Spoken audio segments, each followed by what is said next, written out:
আহ, গতকালকে 17 তারিখ, 17ই জুলাই তারিখে আমি জিনিসটা জেনেছি রাত্রে 1:45টায়। আমাকে জানানো হয়েছে রাত্রি 1:45টায়।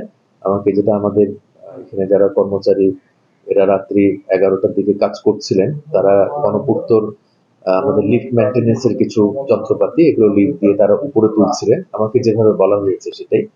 ওরা যখন ওখানে জিনিসগুলো তুলছিল তখন ওরা আমাদের এখানে বি ব্লকে, ফরিদপুর মেডিকেল কলেজ হাসপাতালের এখানে হাসপাতালের বি ব্লকের 2 নম্বর লিফটের কাছাকাছি তারা কিছু দুর্গন্ধ টের পায়। তো যে আমাদের ইলেকট্রোমেডিক্যাল টেকনিশিয়ান যিনি যন্ত্রপাতিগুলো তোলার কাজ করছিলেন, উনি সাথে সাথে আমাদের যা ওয়ার্ড মাস্টার আছে তাকে খবর দেয় এবং ওনারা দুজন এসে ওই লিফটের দরজার এখান দিয়ে তারা মানে যে লিফটের এখান দিয়ে তারা দেখতে পায় যে 2 নম্বর লিফটের একদম নিচের অংশে মানে একটু যেটুকু দেখা যায় যে একটা মৃতদেহের মতো একটা কিছু অন্ধকারের ভিতরে দেখা যায়। তো ওরা সাথে সাথেই আমাকে কোনো একটা সময় আমার বাসায় গিয়ে বিষয়টা আমাকে অবহিত করে। আমি সাথে সাথে আমাদের এখানে যে পুলিশের যে টিমটা আছে ওনাদের যিনি ভারপ্রাপ্ত কর্মকর্তা যিনি দায়িত্বপ্রাপ্ত ওনাকে সাথে আমি যোগাযোগ করি এবং একই সাথে আমাদের এখানে যিনি আনসারের প্লেটুন কমান্ডার আছে তাকেও আমি বিষয়টা অবগত করি। ওনারা দ্রুত এখানে আসেন এবং পুলিশের ঊর্ধ্বতন কর্মকর্তারাও আসেন। ওনারা সবাই সহ এখানে একটা মৃতদেহের মতো পড়ে থাকতে দেখেছেন অন্ধকারের ভিতরে লিফটের 2 নম্বর লিফটটা একদম নিচের অংশে। এটা যেহেতু যথেষ্ট রাত ছিল, পুলিশের কর্তৃপক্ষ সিদ্ধান্ত নেয় যে ওনারা আজকে সকালবেলা এটা উত্তোলন করবেন।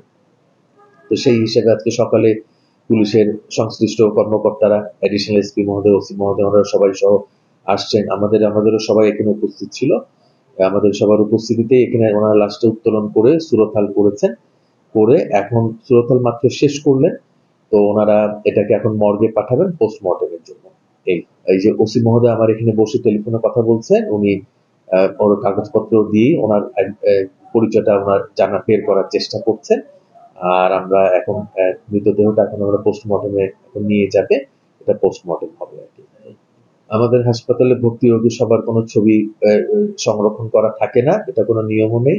দ্বিতীয়ত ওনার চেহারা আমাদের হাসপাতালের যেটুকু দেখা যাচ্ছে, চেহারা যেটুকু দেখা যাচ্ছে তাতে করে আমাদের হাসপাতালে কোনো কর্মকর্তা কর্মচারীর চেহারা না বলে আমাদের যারা আমরা উপস্থিত আছি, যারা উপস্থিত আছে তারা আমরা কেউ চিনতে পারছি না, কর্মকর্তা কিংবা কর্মচারী ছাড়া। এখন উনি রোগী না রোগীর সাথে আসা অ্যাটেন্ডেন্ট এগুলো তো আমরা আন্দাজি বলতে পারবো না। আগে ওনার পরিচয়টা বের হলে পরে তখন বোঝা যাবে যে উনি আমাদের এখানে ওই আমরা যদি তাকে নামটা বের করতে পারি যে ইনি ভদ্রলোকের নামটা এইটা, তখন আমরা দেখবো যে উনি আমাদের এখানে ভর্তি ছিলেন কি ছিলেন না।